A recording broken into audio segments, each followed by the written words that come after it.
Who's buried in Midian? Ain't nothing but dead folk. Somewhere, hidden from sight, closer than you might think, is a place that's not on any map. Midian. Something's breeding there. It looks a lot like hell,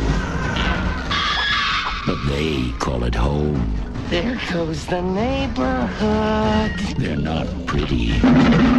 They're not neighborly. Y'all come back now, you hear? They're not even human. But this time, they're the good guys. From the imagination of Clive Barker comes Nightbreed. You can't go down there! They have only one enemy. A beast called Man, sworn to destroy the Nightbreed. Sounds like we're going head-to-head with the devil himself. And only one chance. A man called Moon. It's time to fight! Go get 'em, boys! I'll kill you! What chance have we got? They're armed. So am I. Out of your deepest fears and your darkest fantasies, Clive Barker brings you a startling new breed of adventure. I won't let you down. Nightbreed. At last, the night has a hero. Outstanding.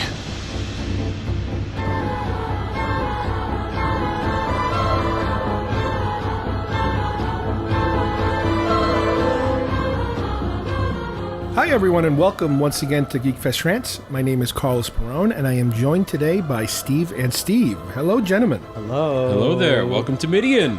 Anybody know what we're talking Where the about? monsters dwell. Well, this is another one of our golden oldies, and again, for us, oldies is not the 50s or the 60s. Yeah. We're kind of like in the 80s and the 90s when it children comes of to the oldies. 80s. That's right.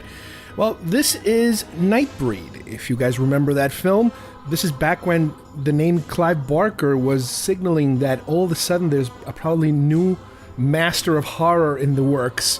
And for a pretty long time, his name would be attached to plenty of films, not only him directing them, but him just writing and people Producing, adapting his work. yeah. And like I said, for a period of time, he was a very hot commodity in Hollywood. Oh yeah, Stephen King actually, I think, Yeah, referred to him as he one gave of the him new props masters and everything. of horror. Yeah. And a lot of people were saying he's the next Stephen King, just from his writing alone. Mm-hmm. But obviously, Hollywood sees a potential hot writer, and they jump all over it.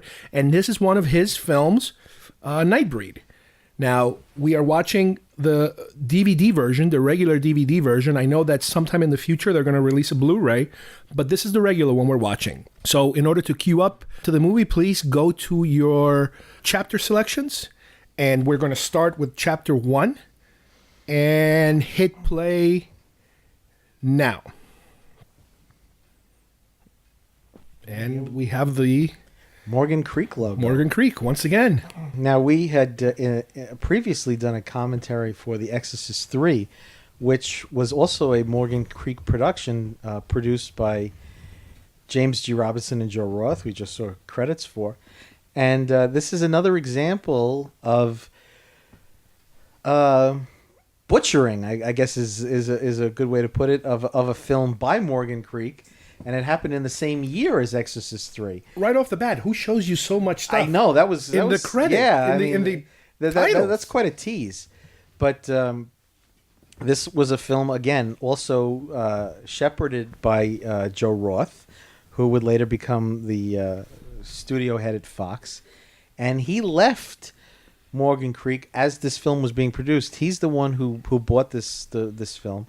And he left, and once he left, his partner James Robinson and whoever his minions were, they did not know how to sell a film where the monsters were the good guys. Mm-hmm. And it really fell on its face because it was marketed as a slasher film. And if anything, it's a love story. Mm-hmm. Mm-hmm. And as Carlos pointed out, at the time, Clive Barker was quite the hot commodity. He was coming off a film that that I can't say that I'm a huge fan of it, but I respect it, and that's Hellraiser. He created another sort of iconic killer in Pinhead, who played by Doug Bradley. And they franchised it and beat it to death. They franchised the hell out of it. And just as a little side note, Steve and I, we didn't see this film together, but we saw Hellraiser Bloodline together. We did. That was the one in space, brother. Right? Yes, and we saw that in the Danny Bronx. Elfman. Yes, right. Danny Elfman did the score, and it really, I mean, it's so you just know when you hear Danny Elfman. Oh yeah, it's him. And I honestly feel like that enhances the film. His music is just his score is terrific. And we should also mention that this is based on a novel that Barker wrote called Cabal. Yes. And no, that's your intro. Well, I mean, Clive Barker, not only did he, kind of kick things into high gear as far as fantasy horror was concerned. Oh yeah. But, the underlying themes that you find in most of his work, are very telltale to his own personal experiences. Mm-hmm. I mean, it's well known that Clive Barker is homosexual. You do see some of those themes throughout his work. Imagery. That type of imagery. It's very, there's a sadomasochistic element to it. Well, that's Hellraiser right there. Hellraiser it's right always the pain and pleasure dichotomy.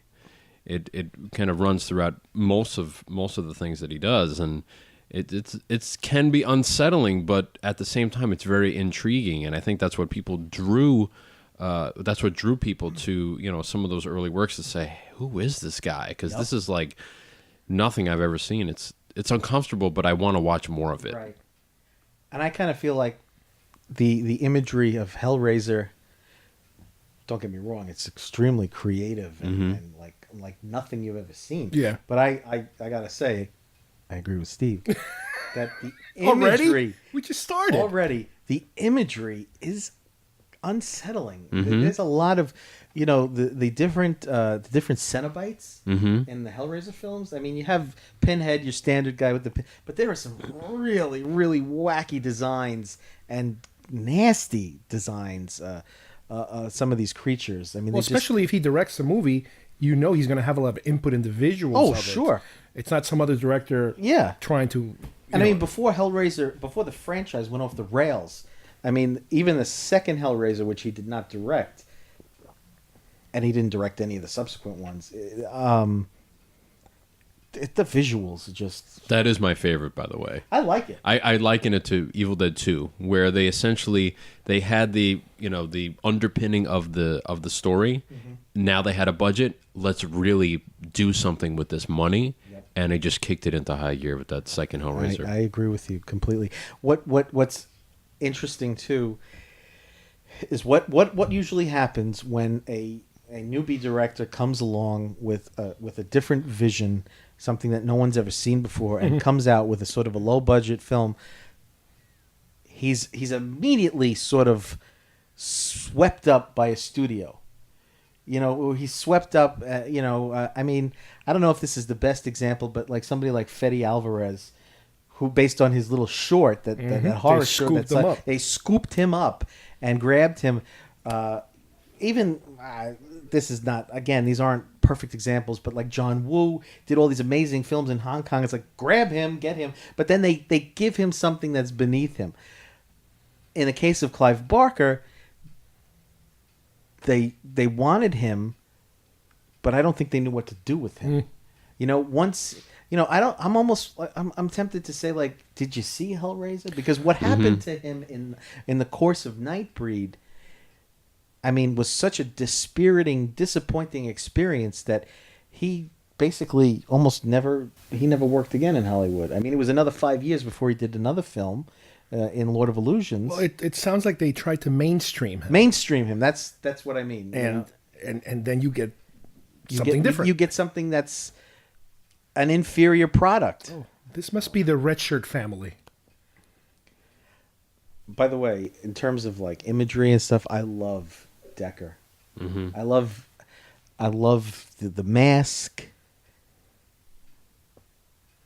And I think that, a lot of people, in my research for this film, I was really surprised to see how many people were very critical of David Cronenberg as an actor. Mm-hmm. And I'm not saying he was Olivier, but I thought he was pretty good. Mm-hmm. I thought it was kind of an inspired choice. I mean, who the hell picks another horror director for his lead killer? Mm-hmm. And look at that. You talk about the sexual sadomasochistic imagery with the zipper mask. Bring out the gimp.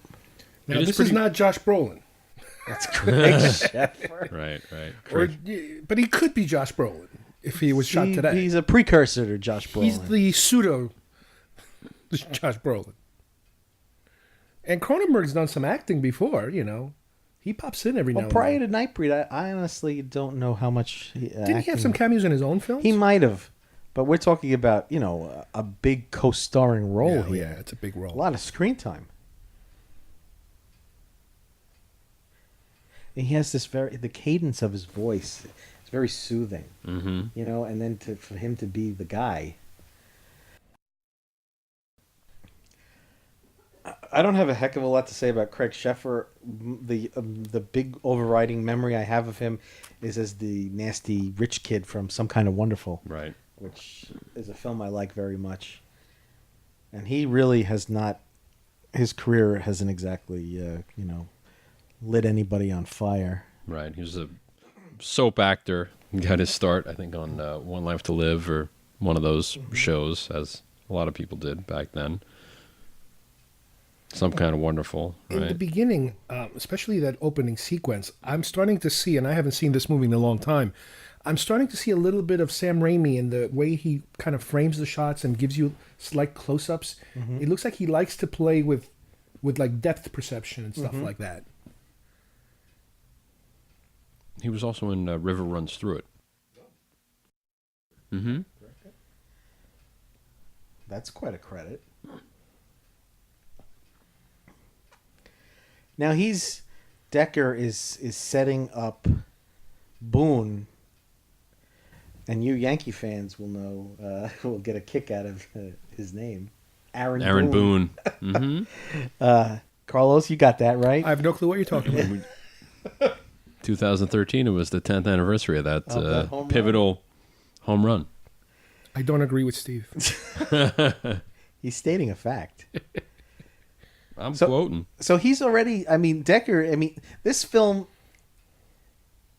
much more so than Exorcist 3, the tinkering is so much more obvious because, the film just begins. It begins and you're kind of catching up to the story.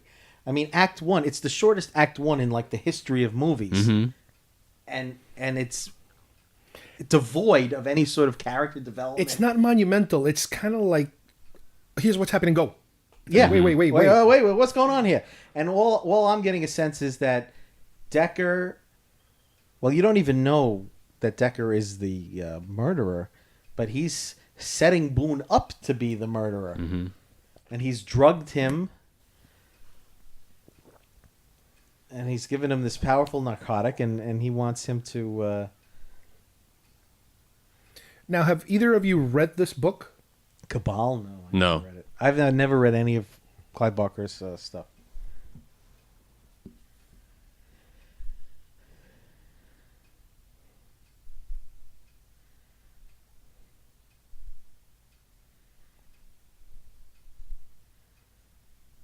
Yeah, LSD, baby.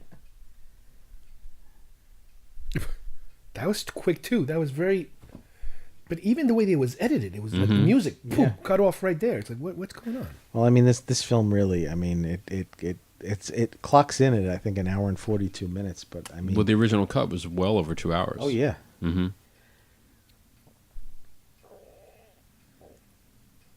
And again, like most studios that really don't know what they have on their hands, they try to focus, once the movie is taken out of the director's hands, they try to focus on whatever is going to make it the most marketable. Yeah. And in this case, they just want to go straight to the monsters and straight to the action. Because right now it And they feels like do. a sequence of scenes. Yeah, I it mean, doesn't feel it's like not, it's not very coherent. a coherent story yet.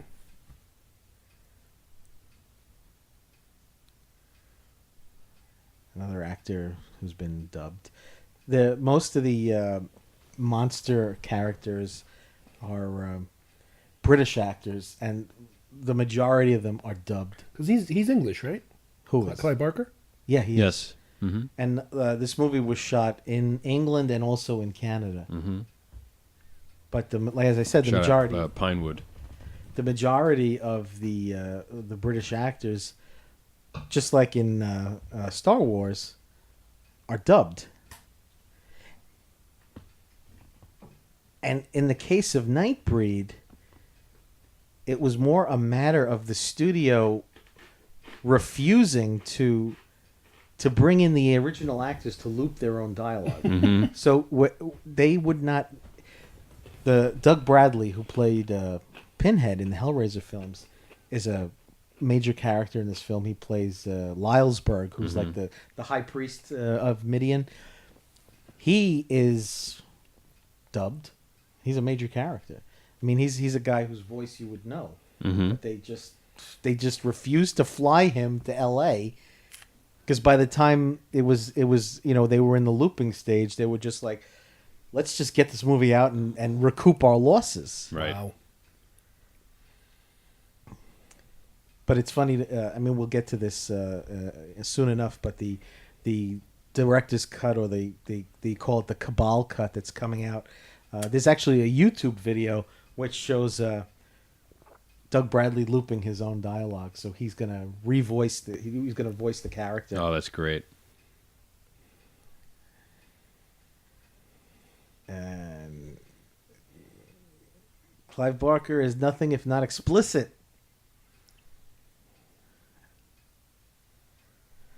Carlos, who's that guy on the left? Hurry up. Oh, that's from Phantom Menace. Hugh Quarshie, Captain Pananka. Captain Pananka. Holy He Also doesn't played- age. He also played Castigier in Highlander. All right, that's gross.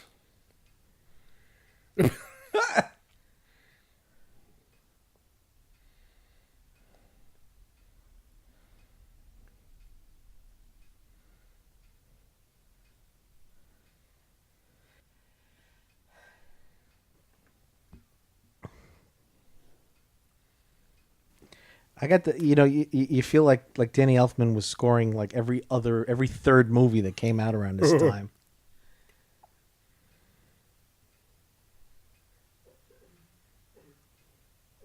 Now Hugh Quarshie that's his voice.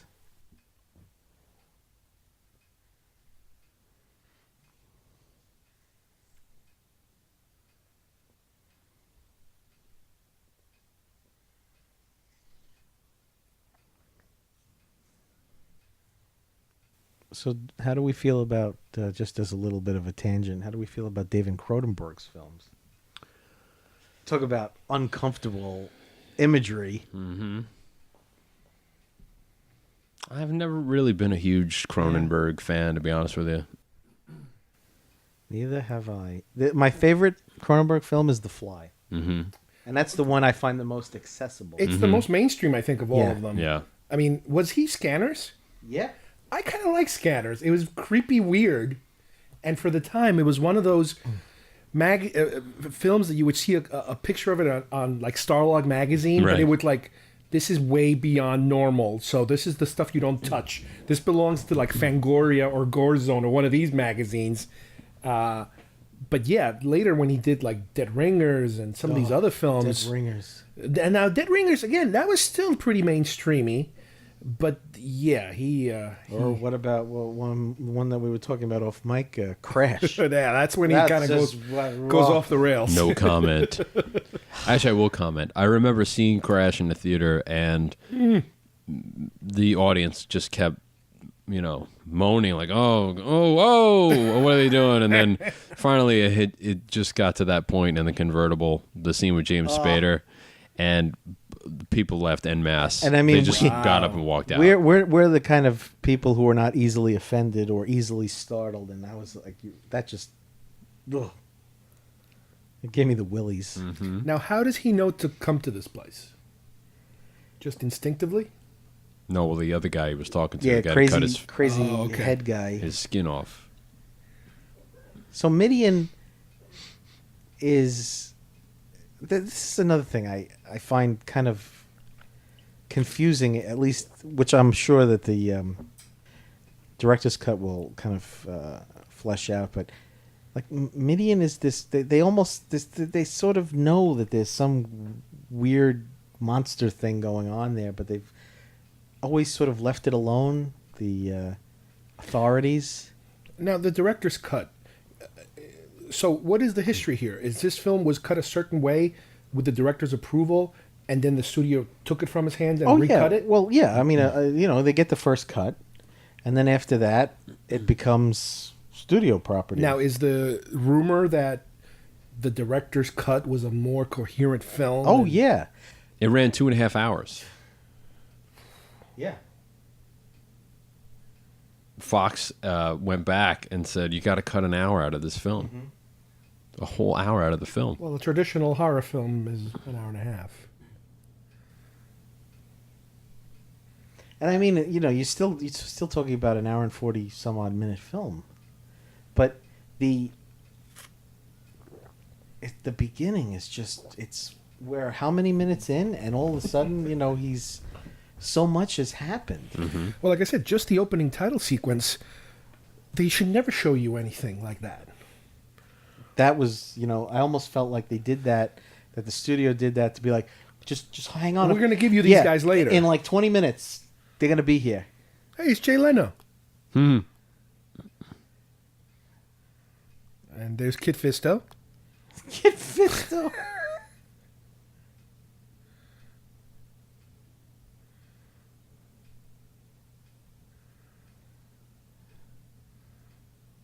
Or so I'm told.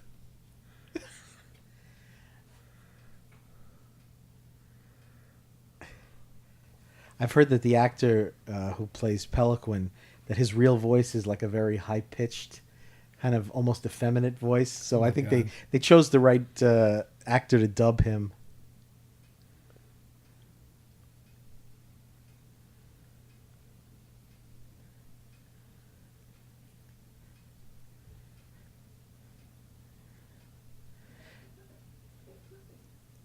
Now, if you found out or you believed that you were guilty of all these crimes or whatever, would you want to like run to live with monsters? I mean, like, would that be your first choice?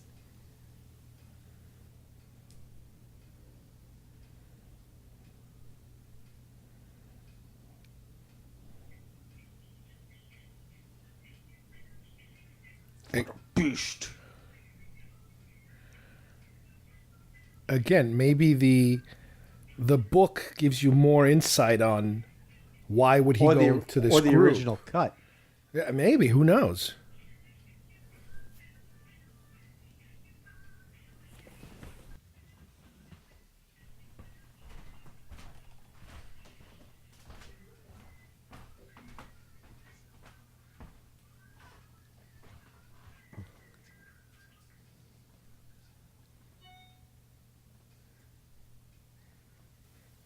And he gets bitten and runs out of there. He has to get bitten so that when he gets killed, he can come back. He can come back. Yeah.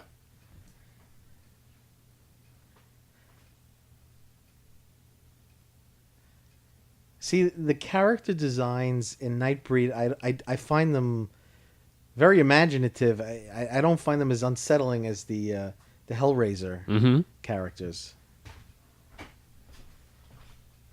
Another thing that happened with this film getting cut to ribbons was the fact that a lot of these monsters were only seen on screen for like a second or 5 seconds, and they had much more fleshed out roles.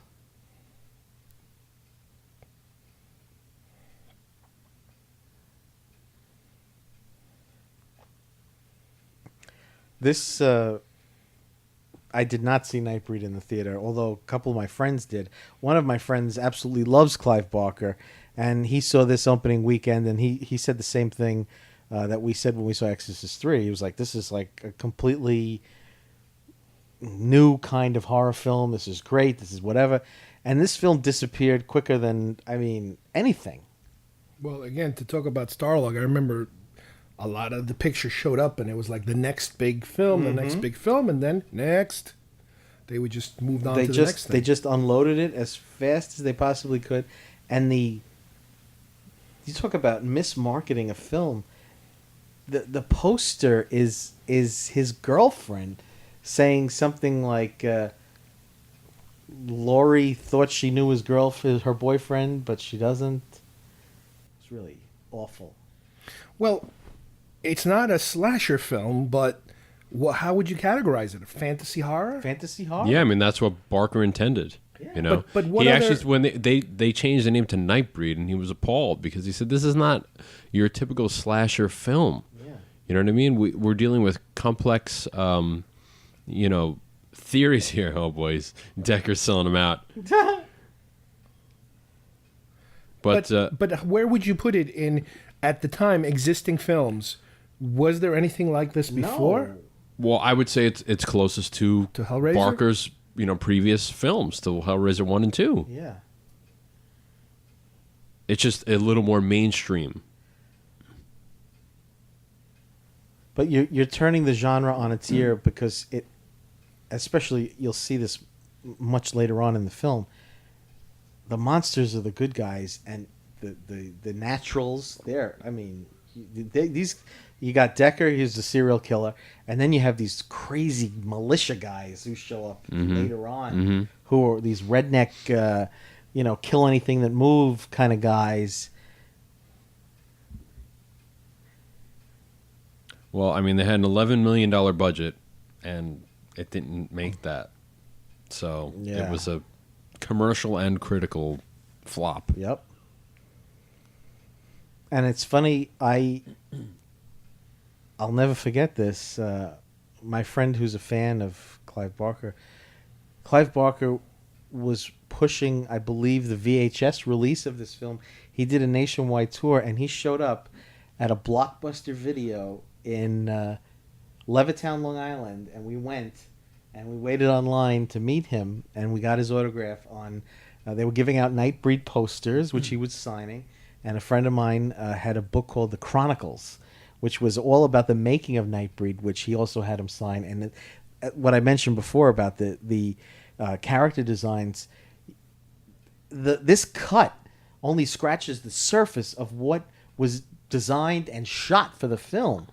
And I remember seeing Barker saying, "Oh, this is one of my favorite books," and you just saw so much, and you were like, "Wow," and that was very shortly after that. Barker really sort of divorced himself from this film because he was just so disgusted with what had happened and the cut that was released. What's he doing nowadays? Anybody know? Well, now didn't he do that? They're talking about doing a reboot of Hellraiser. Yeah, and he would be involved. He also producing. There was a film, and I don't know for sure. I don't think he directed it. Called The Midnight Meat Train. Yeah, that's based on one of his books. Ann Bobby, who plays the girlfriend, Boone's girlfriend, I got nothing. I honestly, I don't know anything else that she's appeared in. She really, she doesn't make a hell of an impression.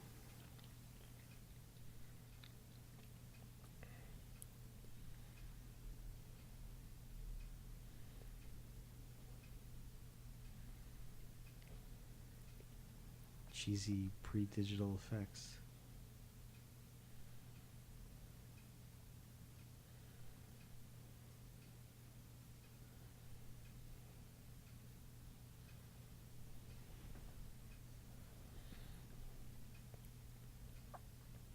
What?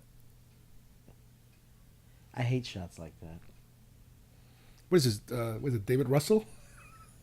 David Russell. Remember, isn't that Lair of the White Worm? Oh.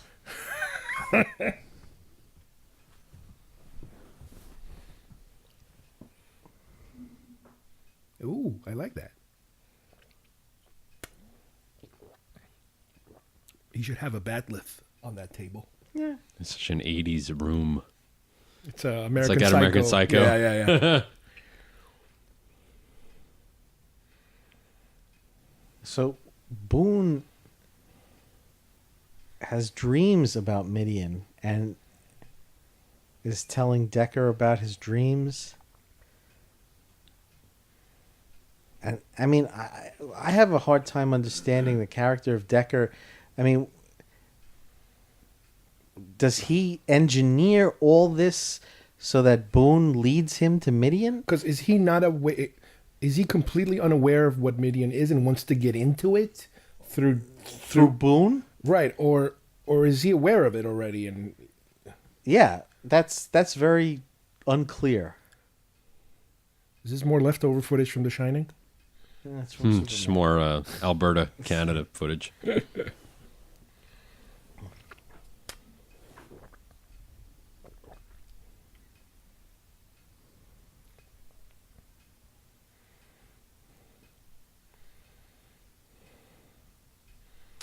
Carlos, you know who did some work on this film? Oh, I know. Ralph McQuarrie. Yeah. The opening title sequence, we were talking, we didn't get a chance to talk about it, but that was like a giant mural that he painted, and he also did some of the Midian conceptual escapes. Yeah, necropolis. Yep.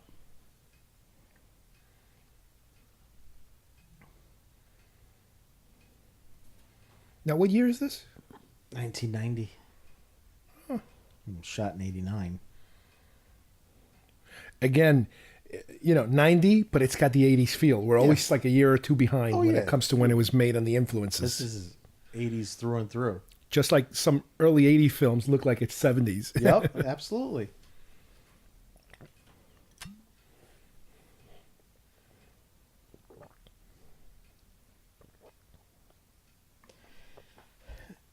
So, once you had, the advent of social media and Facebook and all that stuff, and, fans were kind of getting together and they come up with these groups based around films that they love, and also with the horror conventions that go on. There you get a sort of, for certain films that already have a cult status, that there's a sort of groundswell for the release of an alternate cut, a director's cut. And I mean, that even happened, not even in the horror genre, it happened with Superman 2, where the fans basically kind of willed that into existence. Mm-hmm. It was such an outcry that they just sort of forced the studio into searching these the archives for this footage. And in the case of Nightbreed, the same thing happened. That there was much talk about, because it was well known that that Barker was disgusted with the final release. There's Doug Bradley in the middle. So a search was launched for the extra footage. And much like with Exorcist 3, Morgan Creek said, well, we don't have it anymore. We don't have any prints of work prints or anything. And the person who found the footage, his name was Russell Charrington. And he's a film professor and he's a friend of Clive Barker's, who sort of had his blessing to go and search for this footage. And the footage was located at the heart of the source. It was in Clive Barker's own production company. There were some VHS work prints that were discovered behind a shelf that was moved, and that's the source of the Cabal cut, which has been making the rounds at these horror conventions. Is this are these two different work prints?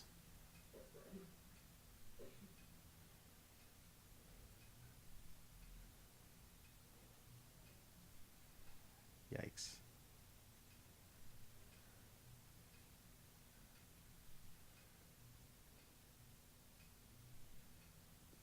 I don't think that's such a bad voice, but you always prefer the original actor's voice. So what this guy did with the work print footage is he, using, I guess, the script as a guide, he cut everything. He took the actual DVD that we're watching and spliced it together, so there wouldn't be as much work print footage, so the whole thing wouldn't be a work print. Right. He cut in, the... He just, right, he spliced in the new stuff. Right.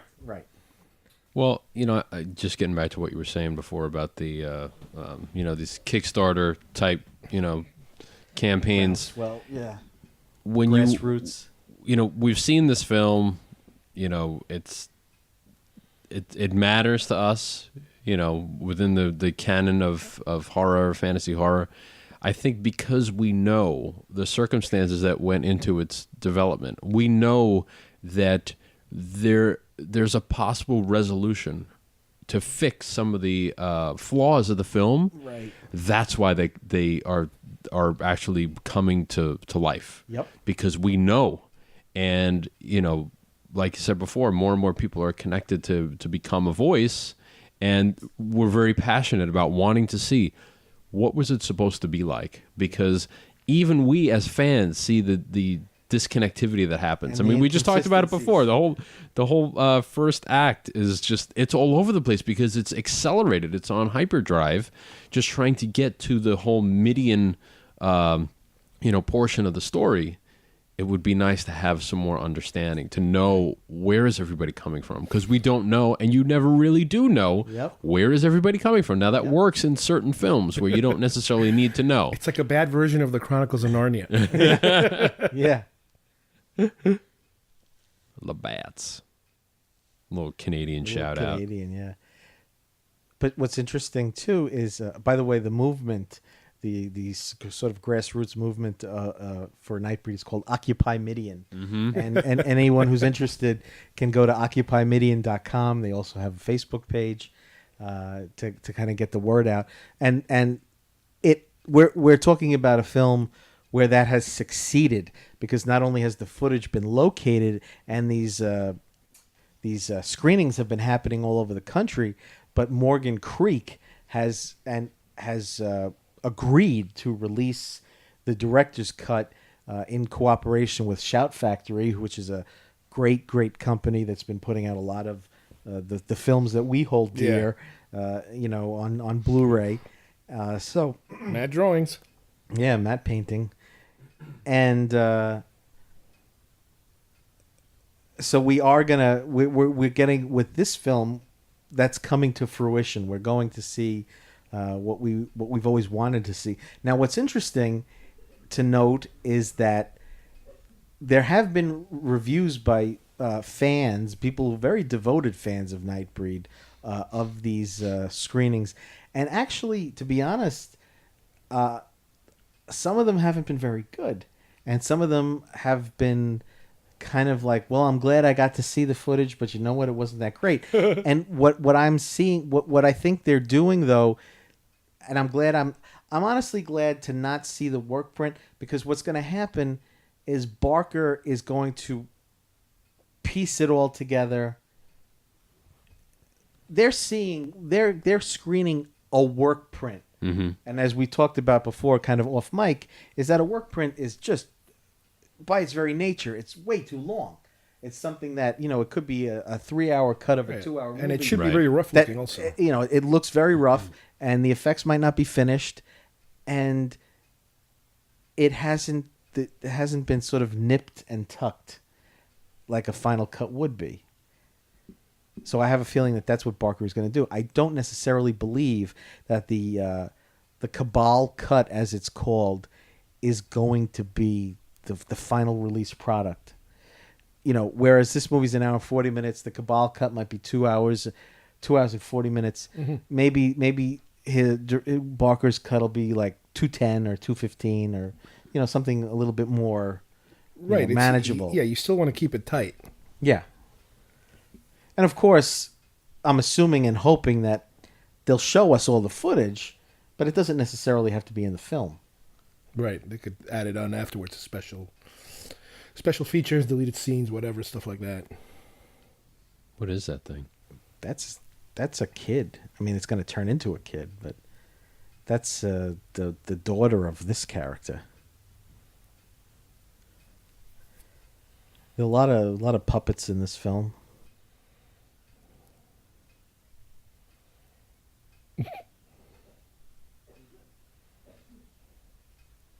It's perfectly normal.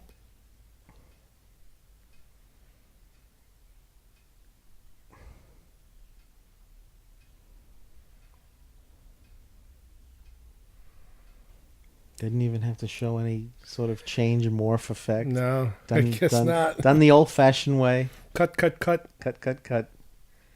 Very, like, Wolfman-esque. Mm-hmm.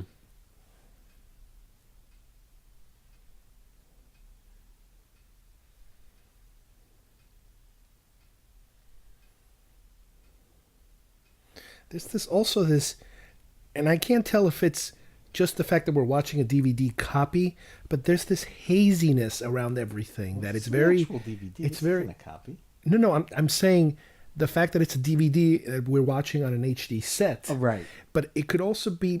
I remember seeing stuff like this on a lot of '80s films, like kind of low budgety Like films, a gauzy, where it's hazy- Kinda washed out. Everything's Yeah. a little washed out, a little hazy. The original Hellraiser was very washed out. It's a cute dog. I like those dogs.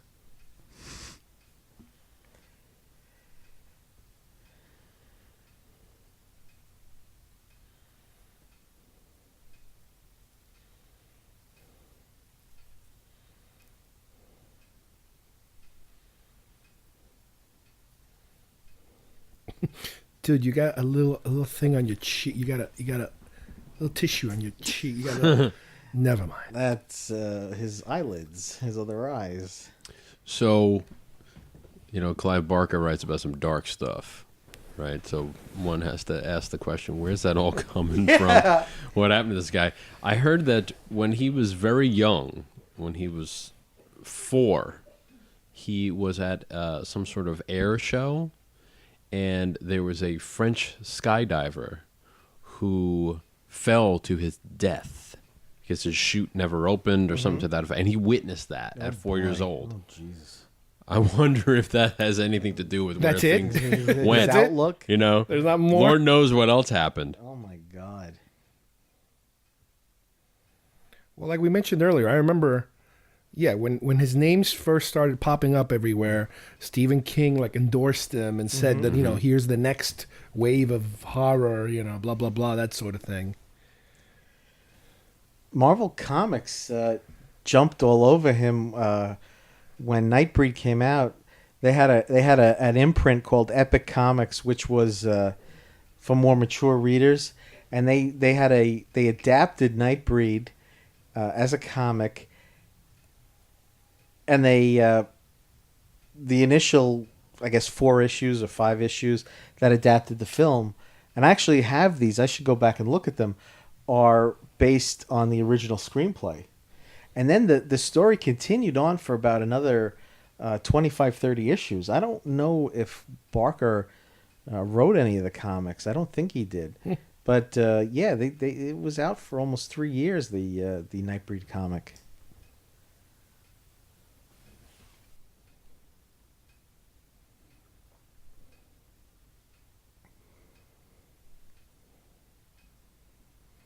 Oh, we know what happened to her.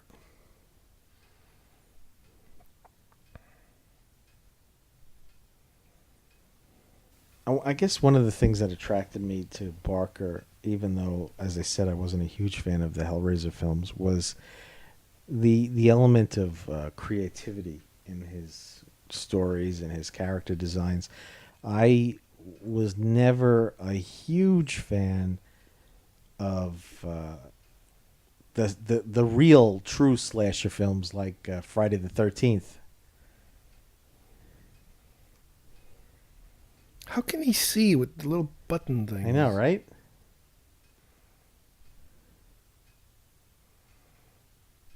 And this is also pretty interesting. The fact that very early on in the movie, we already know who the killer is. See, there's no little holes there. a number of the reshoots for Nightbreed had to do with fleshing out the character of Decker, giving him more kills.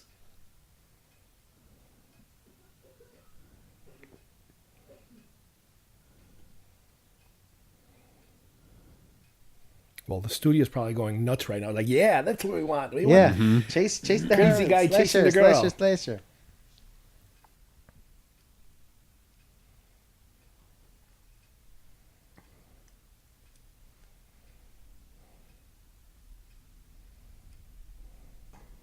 So I'll bite her.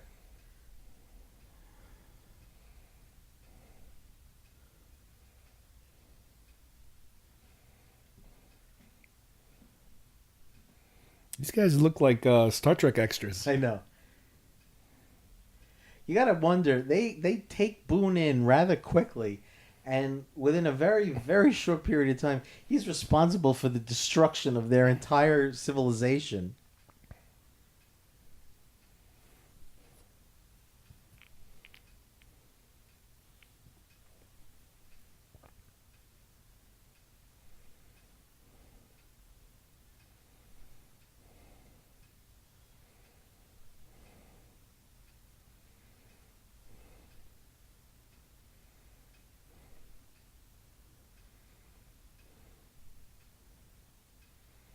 The Walking Dead.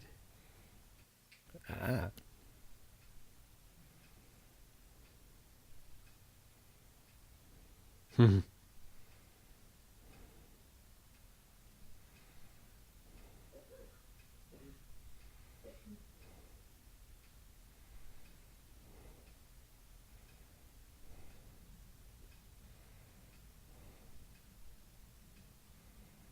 Uh-oh. He's turning into the Hulk. So you're gonna waste all this time changing while he's getting away.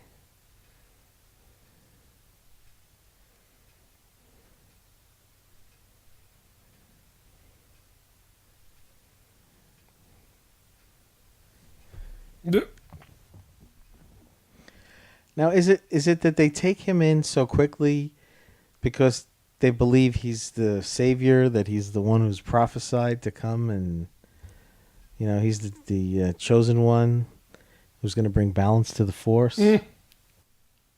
I would believe so.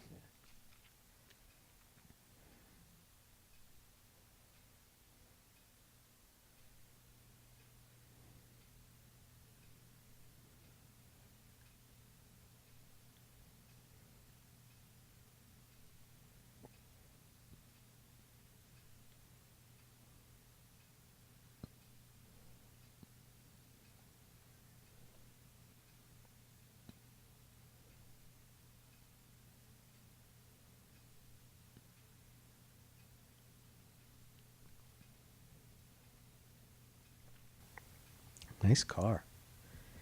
That is John Agar, an actor who starred in many of the sort of sci-fi fantasy films of the 50s. He was in Revenge of the Creature, which is one of the Creature from the Black Lagoon movies.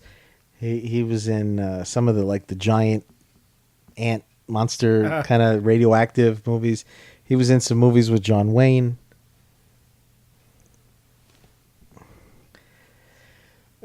This is also a reshot scene. This is something that was brought about later on.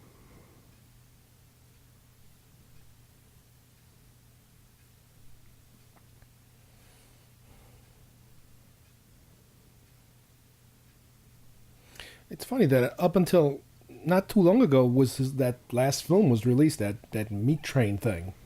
Mm-hmm. Probably maybe 5 years ago.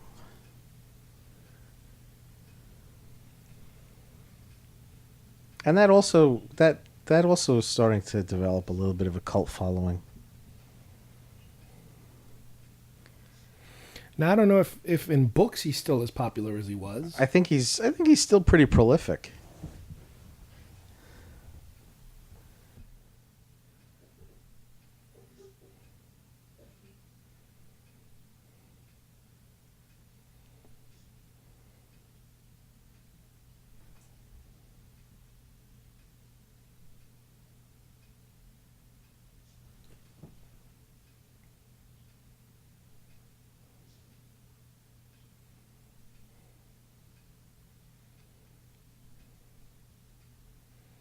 Oh.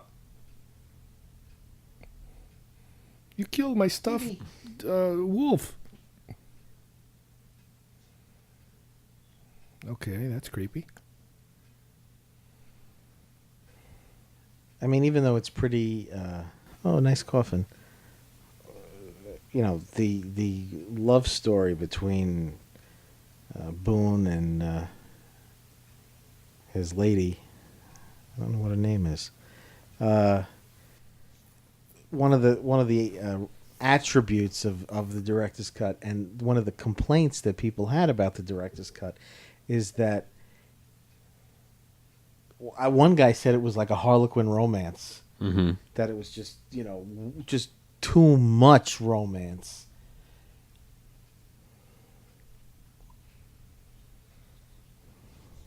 Well, I mean, Barker, he just wanted to create something from the ground up, something that was totally new.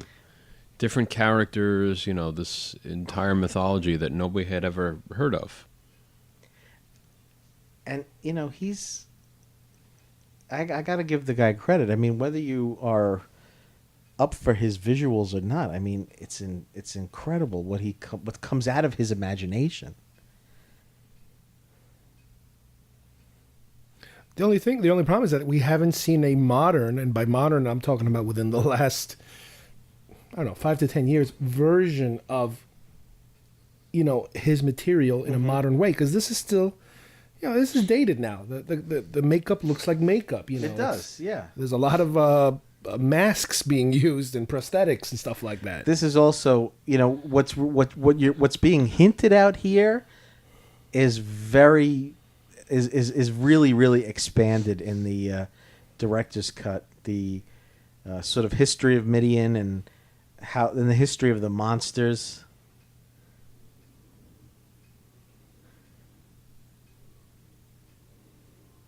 And I really love the fact that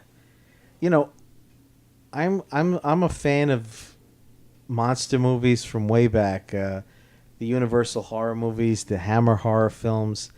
And mainly in the Universal horror films, the monsters were more misunderstood than villainous, and you felt real sympathy for them, and they usually only acted in self-defense, self-preservation, and that's really where Barker is coming from. He is a child of those films too.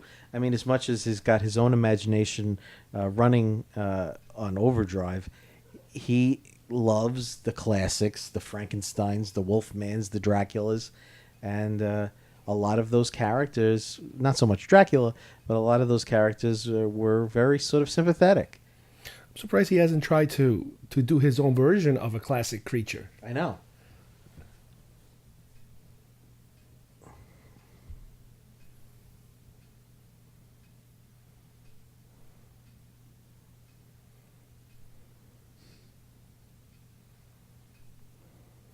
And that's what the old man is talking about here, and what the woman was talking about before is they're incorporating the mythology of the monsters, the notion of like silver bullets for werewolves and a stake for a vampire, that kind of thing. That there's this sort of, depending on what kind of creature you are, certain things will kill you, certain things you're immune to.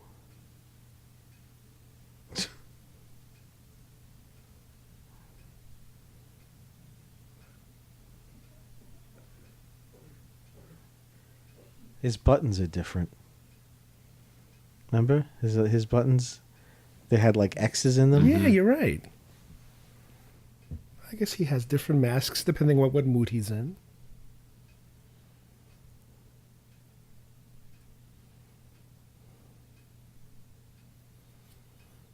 Well, now he can't say it.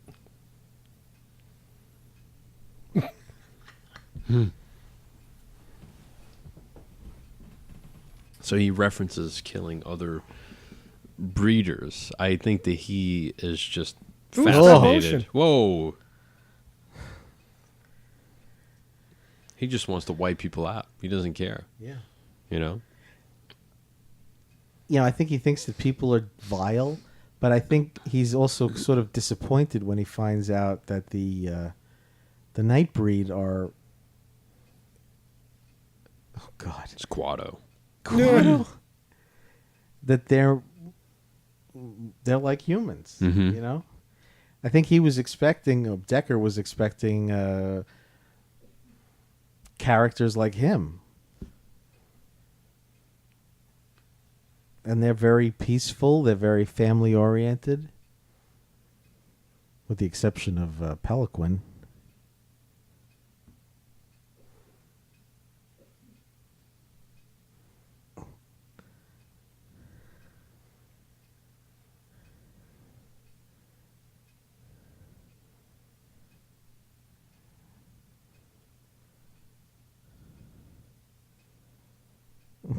That's just not right.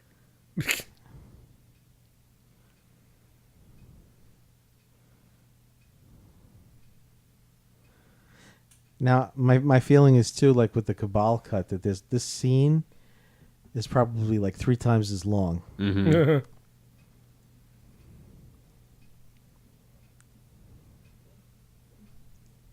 Is that Paul Giamatti? Yeah.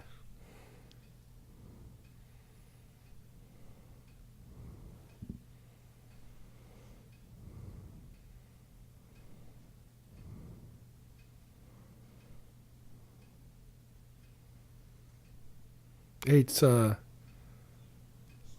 what's that from X-Men? The Nightcrawler. Nightcrawler back there.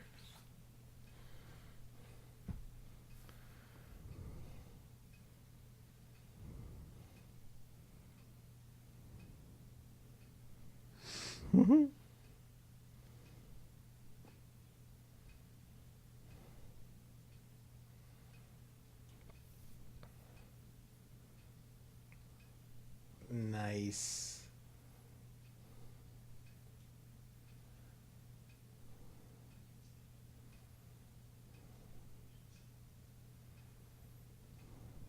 Oh my God. Wow.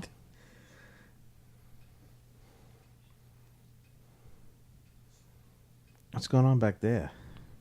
There's some weird. They're circus folk.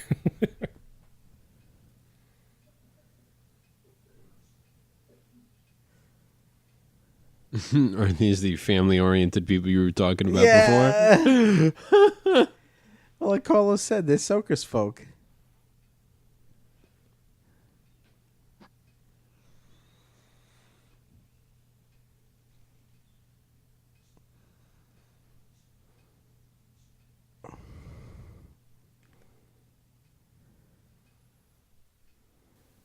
I'm gonna bite you. Put it on my skin.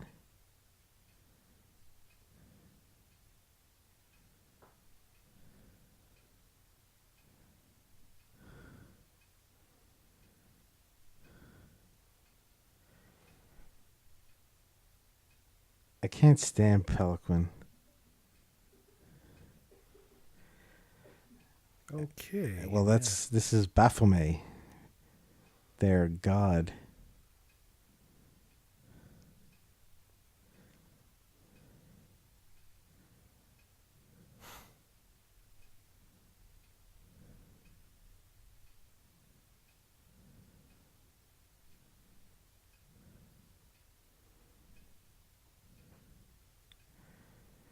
I love his glasses. Charles Hayde. Charles Hayde. What's he doing here? Hill Street Blues. He was also a regular in the Spider-Man TV series with Nicholas Hammond. Or semi-regular. This character that he plays, I find so... He's such a caricature, so over the top, so annoying. And where I feel like the film kind of goes off the rails is the notion that, you know, once Charles Hayde's character comes into play and he recruits all these like militia crazy guys. It's like, really, a cop would get all the local yokels to come in and, you know, destroy the place?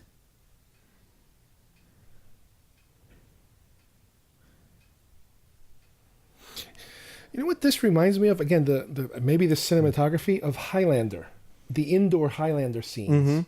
The the 80s office looking recreations and stuff like that. No, you don't want to go near them. The berserkers. And they really don't flesh them out, but they're I think much more expanded upon in the director's cut.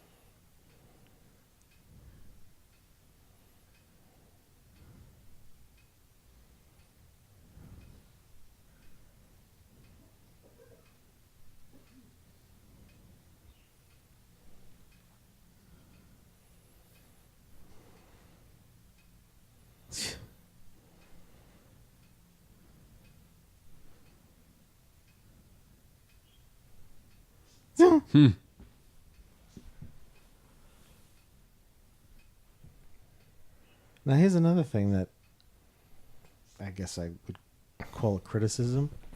Boone just disappears. Yeah. Where the hell is he? Has Midian's a big place. Yeah.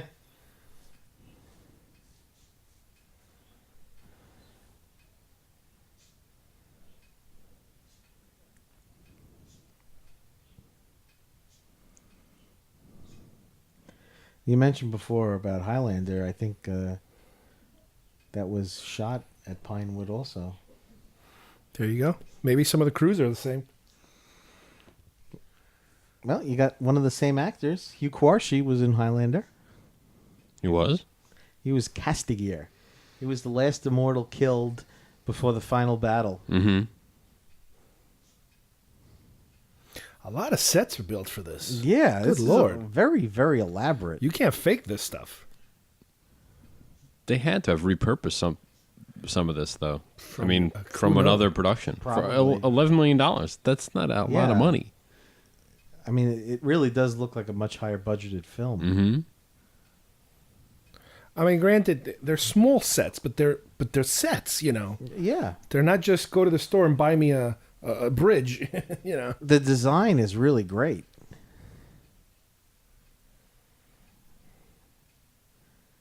And I mean, think of all the money they spent on all this makeup Mm-hmm. and the prosthetics and the animatronics. We're talking about we're right on the cusp of the digital era. So everything is still old school. Even Boone's mullet. Yeah. Plus, again, you said $11 million budget?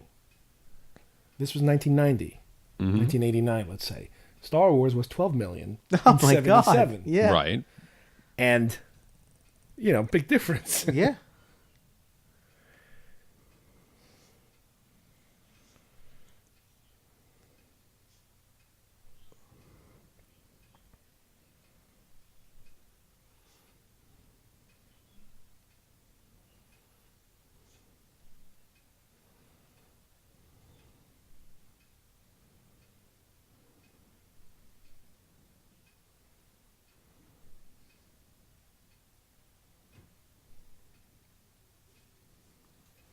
What's funny is these scenes that take place outside of the context of the fantasy, they seem like they should be in a porno. You know what I mean? right. Like even when they were at that cowboy bar, I'm Yeah. like, is this a porno? And it's so Like, look at this. poorly acted Yeah. and really, really cheesy. Oh, that's gross.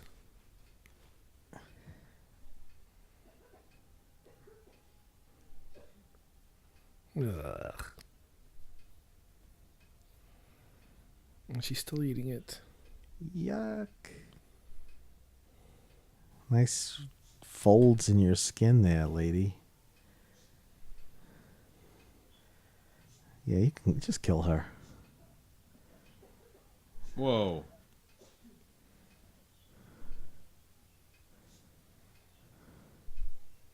Does she have hairy armpits?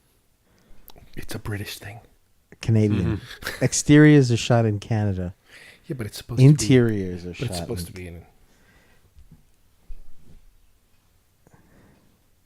I don't think they ever explicitly say. I think you're just supposed to believe that it's somewhere in America. Somewhere in North America, yeah. Why is his forehead so big? Or is it his hair? I don't know. I was thinking that. It's like a helmet head. I smell blood. I want to eat.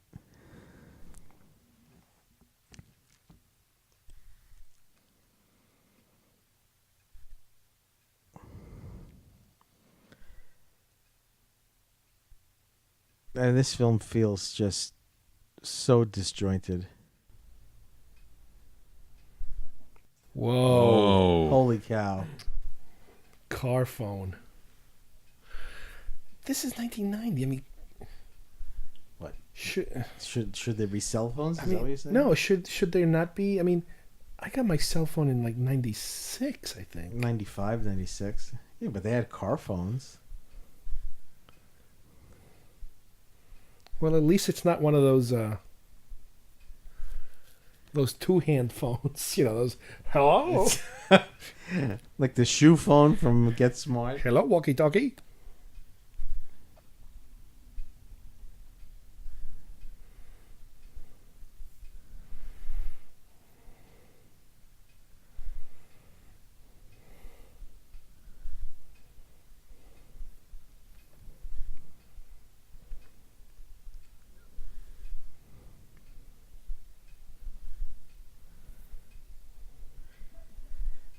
I've said this before when we've been together for commentaries and everything, but as I get older, I'm not as up for the gore like I used to be. Well, I don't know. what year was Silence of the Lambs? 91? 91. It's only a year later, and it feels like 20 years later. Mm-hmm. There's such a difference in.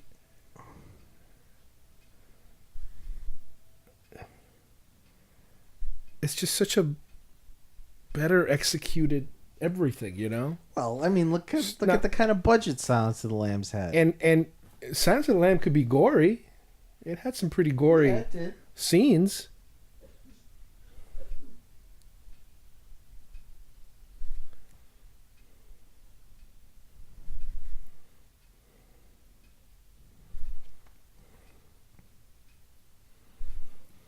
Yeah, I mean, they don't.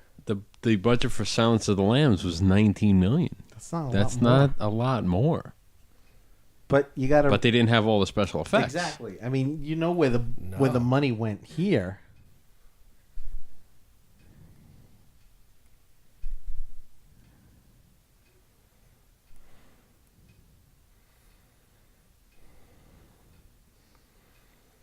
Do these two know each other?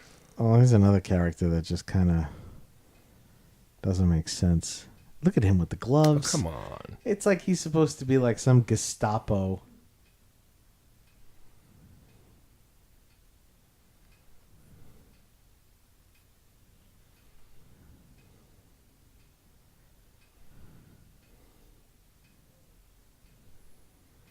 So I guess this priest is like in the drunk tank.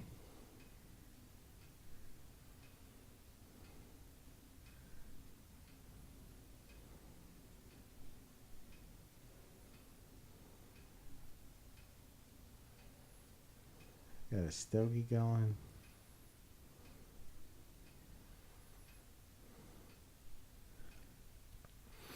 By the way, the chick who was the front desk clerk is the sister-in-law of Katie Seagal. Holy cow. Oh my god. It's like the The doctor, the other one.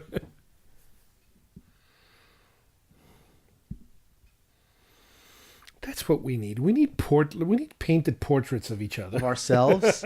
Yes. I totally agree. on a horse. As a centaur. Like A-Rod. I want to be a centaur.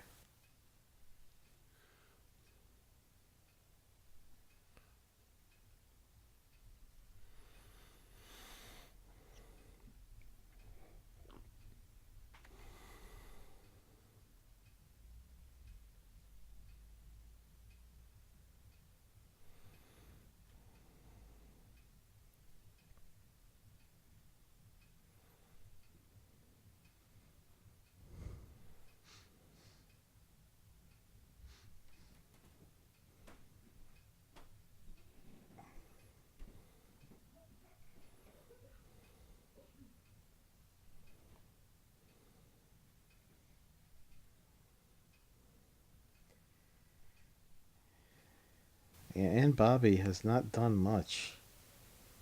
She was in. She had a role in Born on the 4th of July, and I don't think I think she played one of Tom Cruise's or Ron Kovic's sisters. And she's done some TV, some Law and Order, some Mad About You. She was in that movie Happiness, which is a real. Oh, that movie's horrible. Yeah. She's done some video game voices, but yeah, she really not a heck of a lot. Who did she play in Happiness? I'm not sure. That's a movie I never need to see again. No.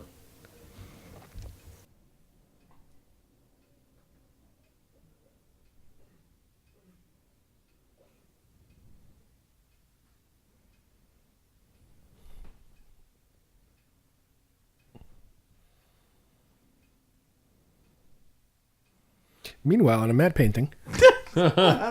Meanwhile, on a soundstage.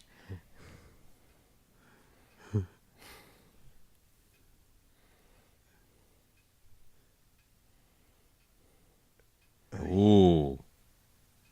Now, you know what I try to play a little game sometimes with movies that have been shot like on different continents. You know that certain actors are only in it. They're only like if it's, for example, this movie shot in England and Canada. Hugh Quarshie is a British actor, and I'm fairly certain that he is only in the scenes that are the soundstage stuff. That's stuff in England, Right. and certain actors you're only going to see in the location footage. I mean, not the big actors, not the name actors, but the lesser actors. Like a lot of the Nightbreed are British actors, and you only see them in Midian, or you see them in an interior. Mm-hmm. Ooh. That is, he was a nice guy. Aw, poor doggy. Someone's going to eat that dog now, you know. That pelican's gonna eat him.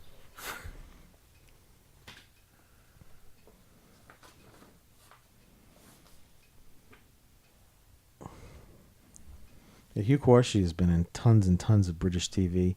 He was in a Doctor Who episode recently.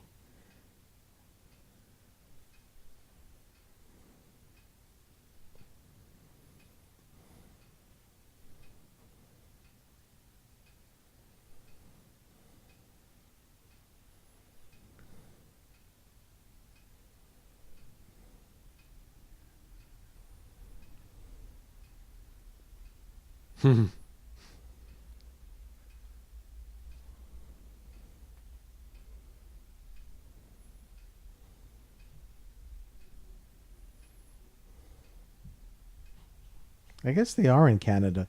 You see the Calgary. Yeah, there's a Canadian flag right there. Alberta. Mm-hmm. Yeah.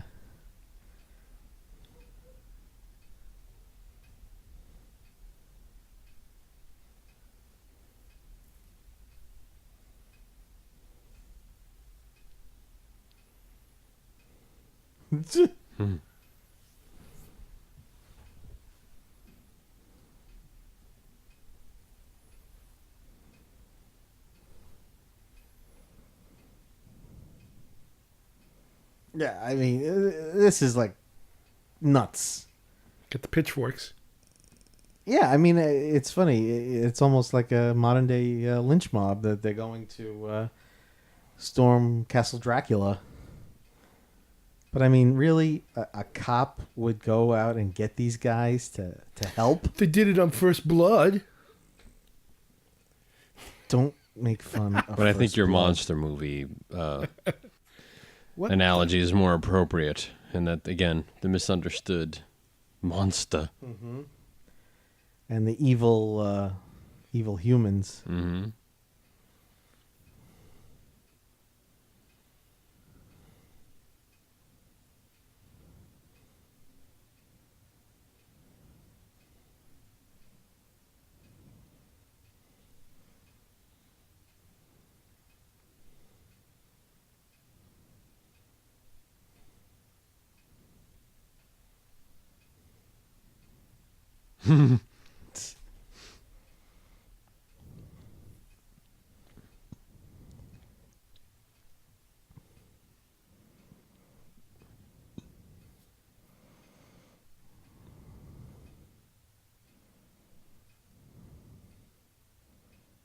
Nice going, deputy.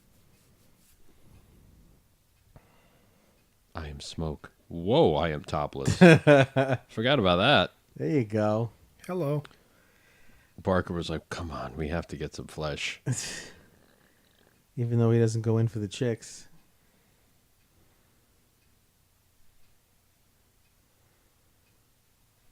Oh, this isn't going to be good.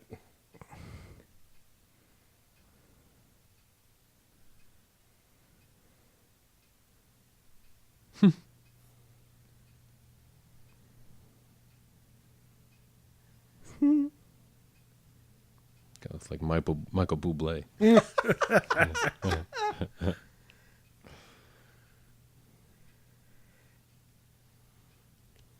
Is I think of this movie, the cut of this movie. Act 1, boom, over. Act 2, Look at the haze on this. bloated. Act 3, kind of just right. Dude, this isn't the time. He smells the flesh. He wants. Does he make her a breed? I can't remember.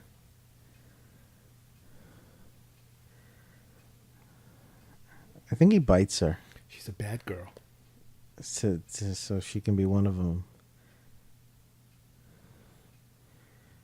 Yeah, enough with this crap. Isn't this that's supposed to be really- a breakout? I know, like, come on. Did he breedify her? I don't think you can do that just by licking her. No.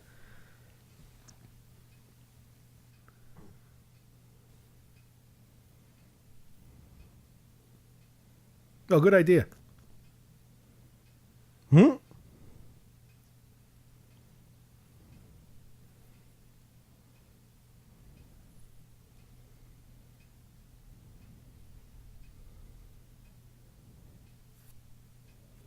Oh, so this comes right out of the Bible, Midian.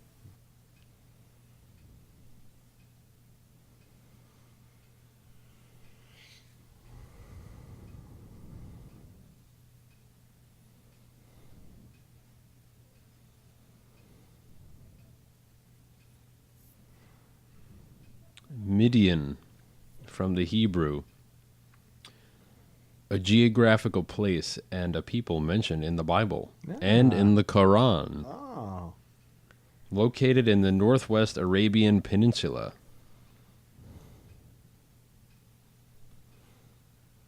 How can you see outside those windows, man? Yeah. Filthy.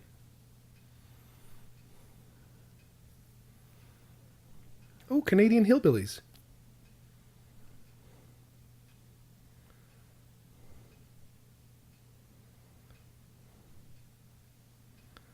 Isn't that the same car that Stallone drove on Cobra? It looks Can like you it, doesn't stop it? teasing Stallone? The name's Cobretti. How dare you bring up his name? Killing you?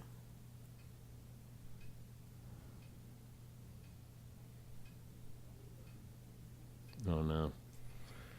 He's Dun, like, you know dun, what? I just dun. can't resist anymore. I got to kill everybody.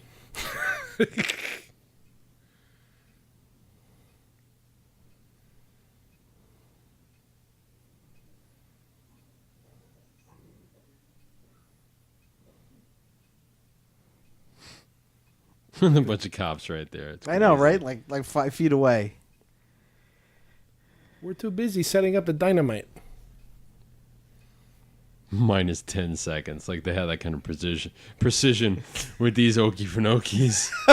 -10 seconds. Yeah, this isn't exactly, 0 dark 30.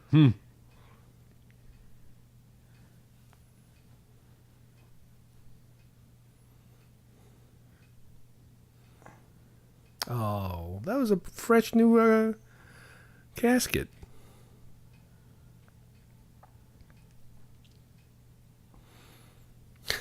Looks like Temple of Doom. I was thinking that. Where's Mola Ra, Mola Mola Ra. Ra. Uh-oh. somebody gonna help that guy? Isn't someone going to help that poor man?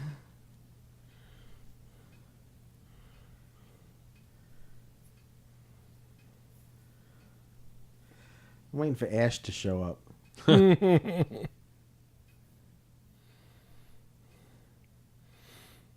Don't run over Kid Fisto. Kid Fisto. I love it. Look out for the hole. Hole. You can't have screeching tires on dirt. And there we go.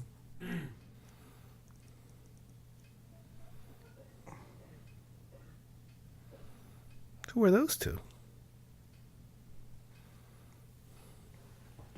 Whoa. Whoa. Meanwhile, at the Sci-Fi Channel. Uh-oh.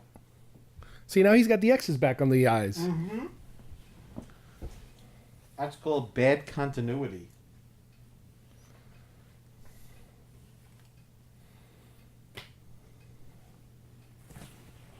Careful. Don't hit the remote and pause it. As much as you want to.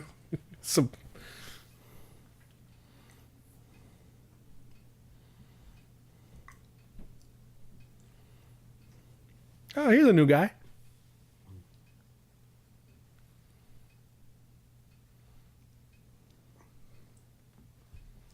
I mean, I think within the space of like 2 days, Boone has become like... Yeah. You know, he's all brothers and sisters. You know, we're all... Uh-oh. Okay. I know. It's just some of it is just so nasty.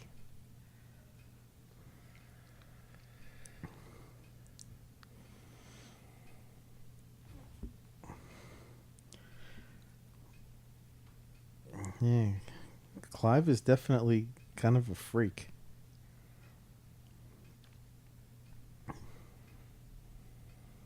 How many times does this kid need to be saved? Every 20 minutes?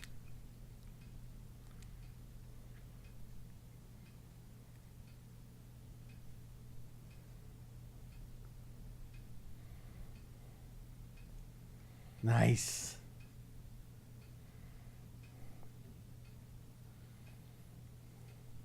Little acid reflux there. You found Babette. Babette. How many times are you going to say Babette? She looks a little like Sandra Bullock, doesn't she? And all this guy does is pat his drums.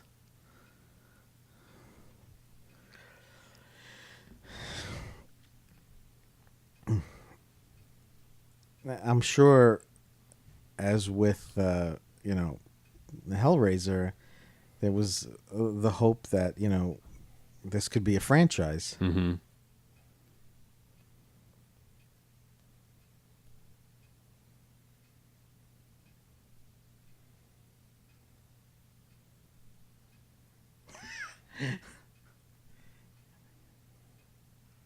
That's a word you never hear anymore.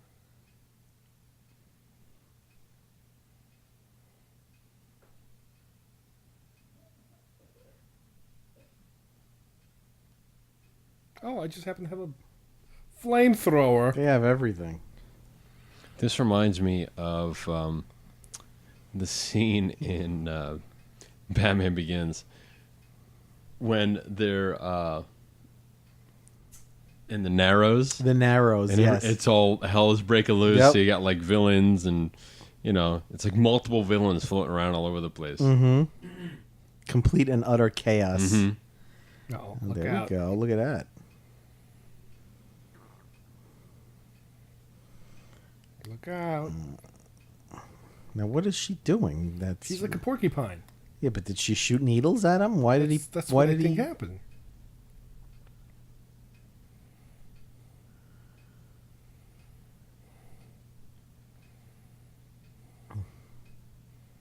Well, now, yeah. Yikes. Ouch. I feel bad for Clive's significant other, whatever must be going on in that boudoir. Candle wax on the nipples, perhaps. I'm not talking about witchcraft or anything like that.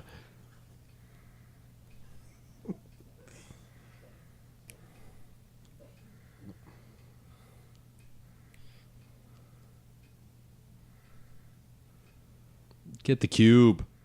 Get the cube. Pinhead, get the cube out.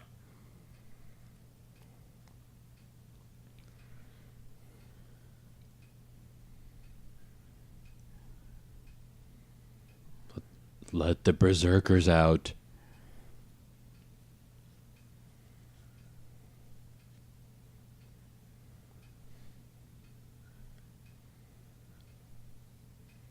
That makes perfect sense.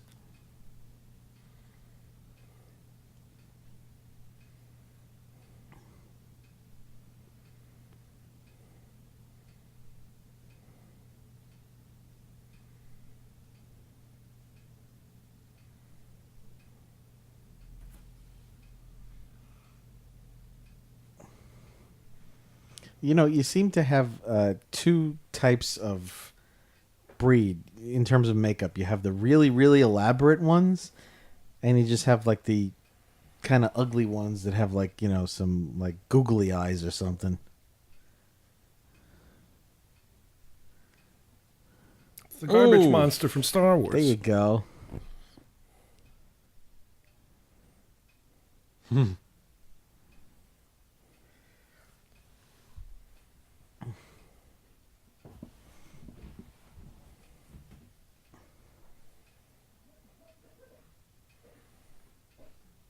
Well, I think this must be Barker.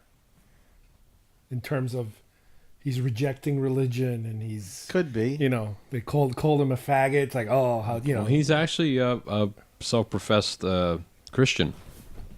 Who? Clive Barker? Yeah. Oh wow. Is he turning into something? Yeah. All of a sudden, he's like ugly face.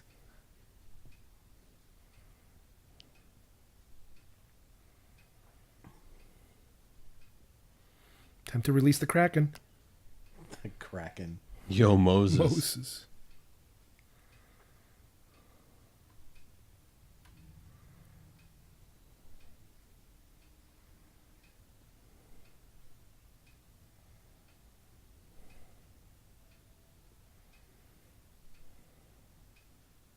What Oh, is that? ouch. Oh, is that like 3D? No, this wasn't 3D. I know. I'm just saying. Look at. I mean, how cheesy that looked. It looked like 3D in a non-3D. You know, on a non-3D set. They shot him between his top two eyes. Ugh.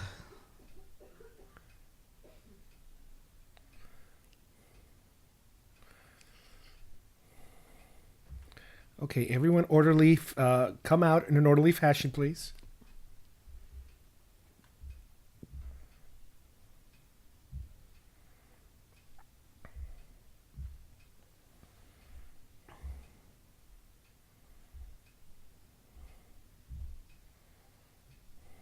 Nope.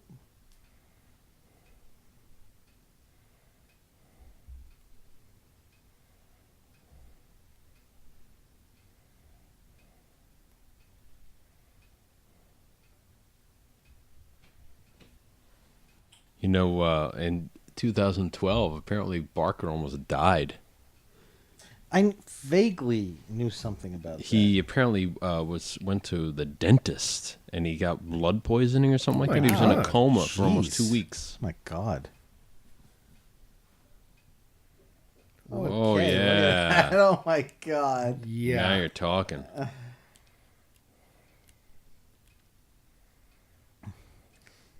Does anyone have any recollection of Lord of Illusions with Scott Bakula? I remember being very excited when I saw the trailer, and then I didn't hate the film, but I was like, this. Ugh. I got the sense, and I don't remember very well, but I got the sense that that was another film that sort of gotten taken away from him. But it wasn't that great.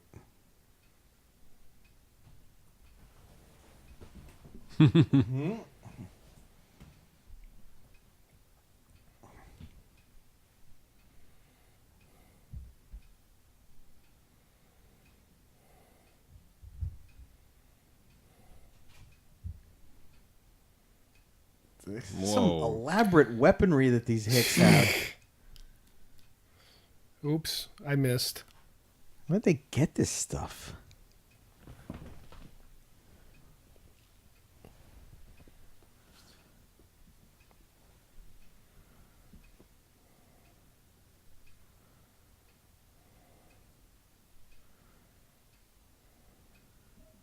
It's his fault. He created Boone.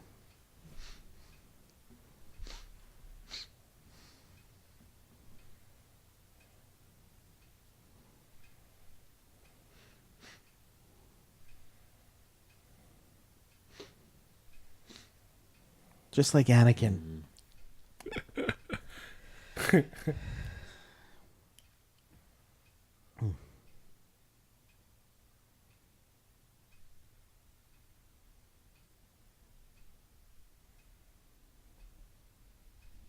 He's like, oh, you remember me?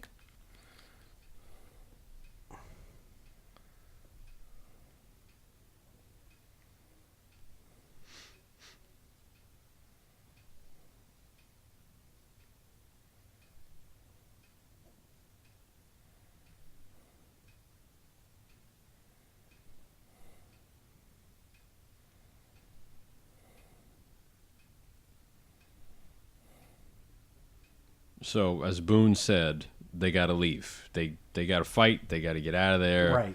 Median's about to get ixnayed. So, that holds true in this version. Slightly alternate ending, although maybe not so slight, in the Cabal cut, where Boone regroups with the Nightbreed after this whole scene, and Lori, wanting to go with him, she's a natural, stabs herself so that she can come back. Yeah. But just stabbing yourself isn't enough. Doesn't she have to get the bite? Correct.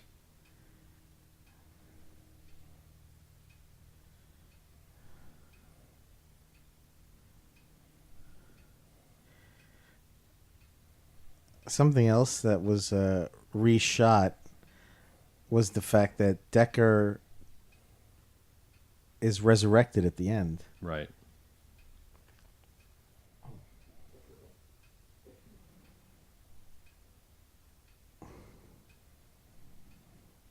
He looks pretty dead there.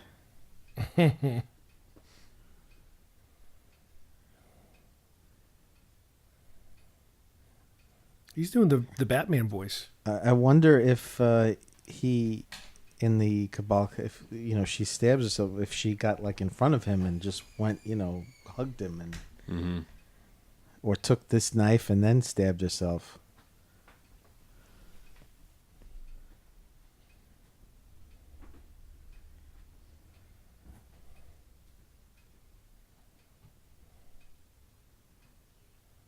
I'm Batman.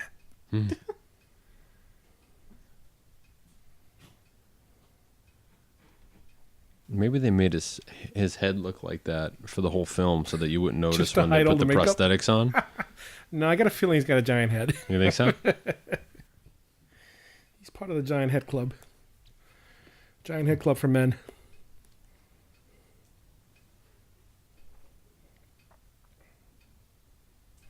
I thought that whole thing had collapsed. It did.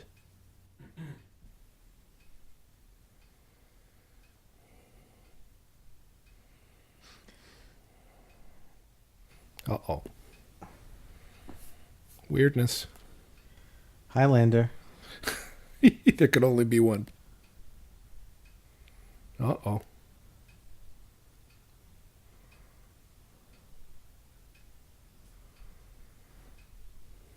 Okay. A guy named Bernard Henry. I don't know I don't know him from anything else. Is he Baphomet? Mm-hmm. Cabal.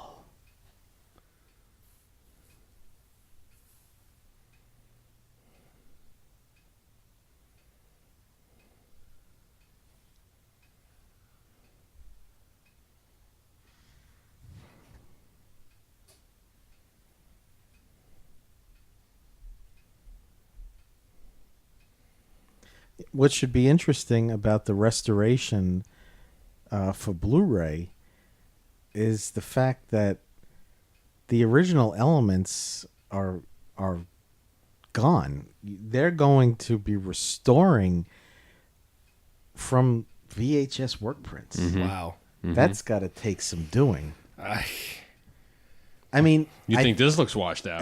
yeah, and I think that if you're a fan of the film, you'll be accepting of it, whatever it looks like. But I'm going to be very curious to see how well it comes off. And again, I'm not going to be picky about it. I want to see it. That's all I really care about. But what you want with these work prints is you lose all detail. And if the source is VHS, plus the aspect ratio might not be correct. Right.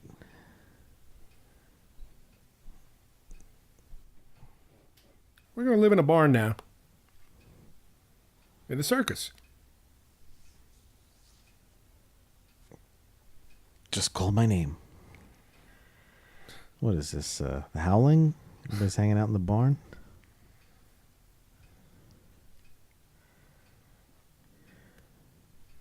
Goodbye, James Brolin.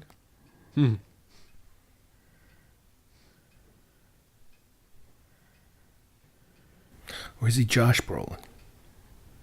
Josh Brolin. Josh Brolin, yeah. Burning matte painting.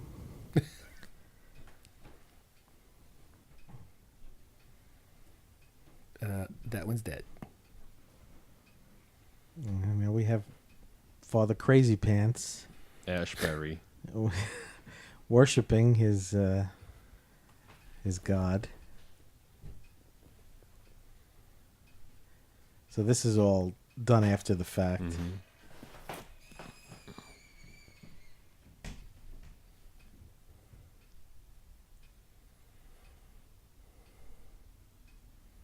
Okay.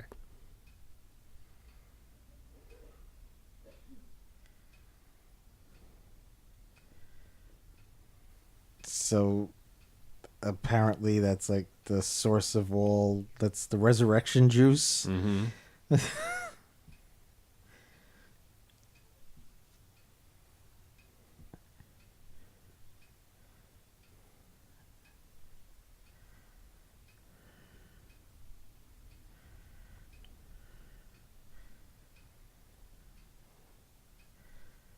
This is probably not even David Cronenberg hanging there. That's kind of a creepy, that's a good ending.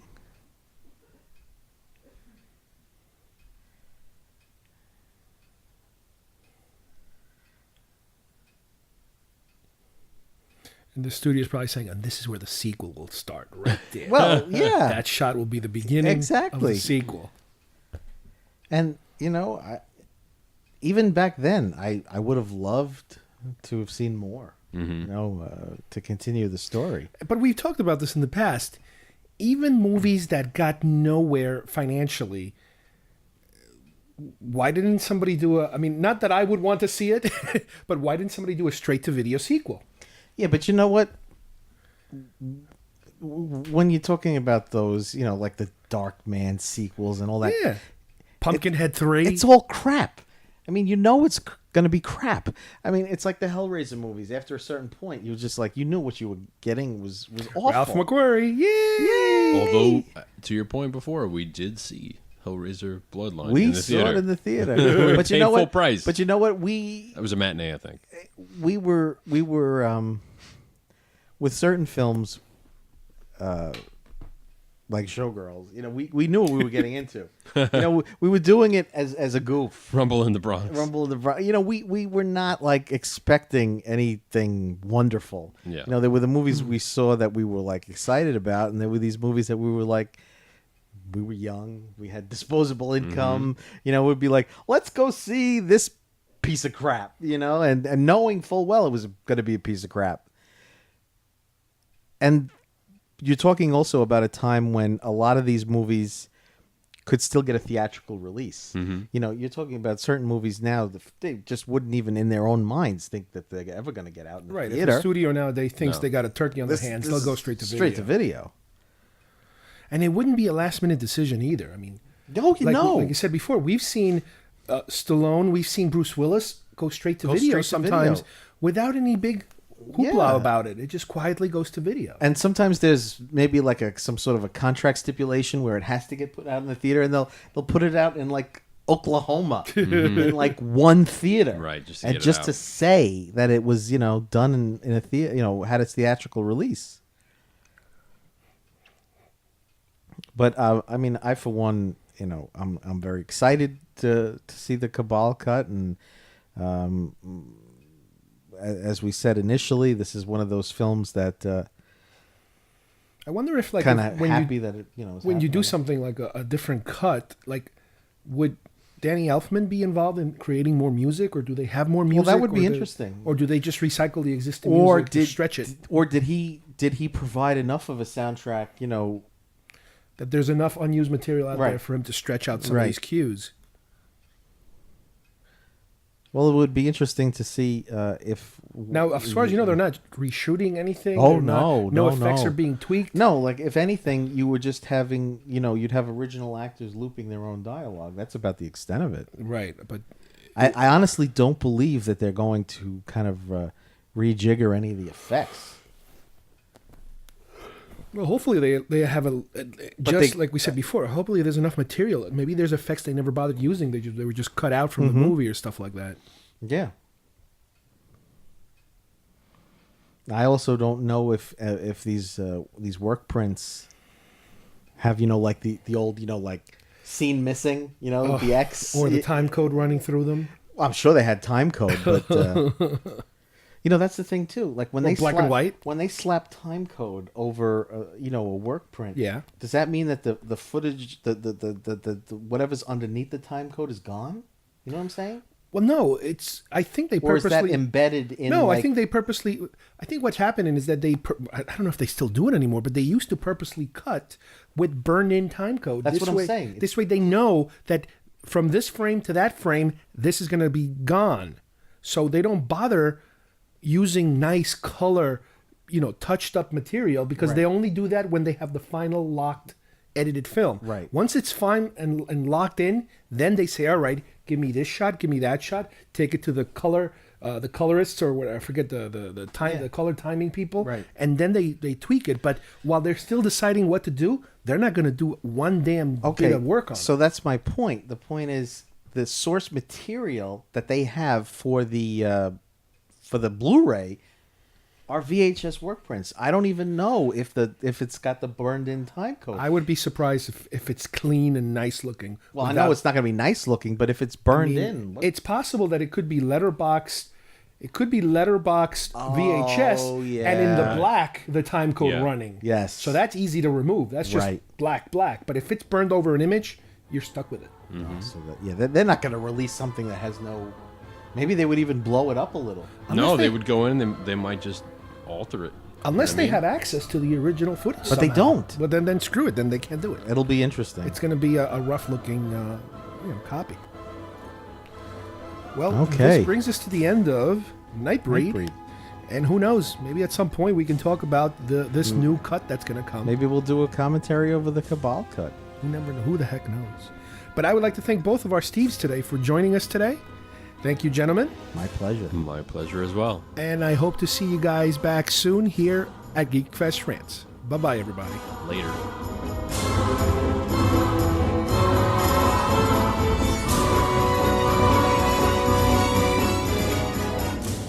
Are you from Midian? We should take him below, Pelican. He's not Nightbreed. He's natural. No. I've killed people. I'm like you, that's why I'm here. Shut the f*** up. You're meat. If we eat him, we break the law. It's true. Everything's true. God's an astronaut. Oz is over the rainbow. And Midian's where the monsters live. And you came to die. I didn't come to die. I came to be with you. No. Sorry. I can smell innocence. At 50 yards. I've killed people. I've killed 15 people. Who told you that? What do you mean? He lied, asshole. You're natural. That means you're meat for the beast. We mustn't. It's the law. F the law. I want meat. Is this a porno? They did it on First Blood. Don't make fun of First Blood. Does she have hairy armpits? It's a British thing.